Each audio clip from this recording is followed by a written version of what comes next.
के तपाईको college UGC मापदण्ड प्रणाली अनुसार छ? समय खेर जाने, त्रुटि धेरै अनि झन्झटिलो। स्टुडेन्ट डेटा र रेकर्ड ट्र्याक गर्न गाह्रो भइरहेको छ। विद्यार्थी, शिक्षक र वित्तीय व्यवस्थापन म्यानेज गर्न गाह्रो भइरहेको छ। जब डाइनामिक टेक्नोसफ्टको डाइनामिक एकाडेमिक ERP छ भने तपाईको सबै समस्याको समाधान छ। अब आफ्नो कलेजलाई फुल्ली डिजिटल र अटोमेटेड सिस्टममा लैजानुहोस्।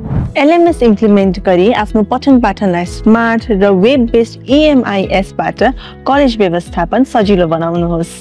UGC युनिभर्सिटी ग्रान्ड कमिसनको मापदण्ड अनुसार डाइनामिक एकाडेमिक ERP मा students and staff management, finance and fee automation, HIMSS reporting and compliance, disaster recovery and data backup at level, faculty and programme setup, campus physical infrastructure, teacher and staff personal information management, student financials, access control and user management.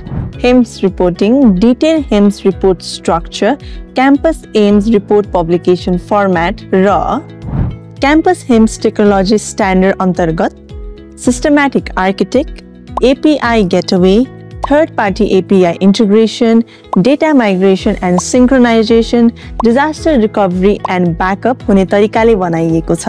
अब यति सबै एउटै सफ्टवेयरमा पाइन्छ भने के dynamic academic आफ्नो कलेजमा implement गर्नु हुँदैन?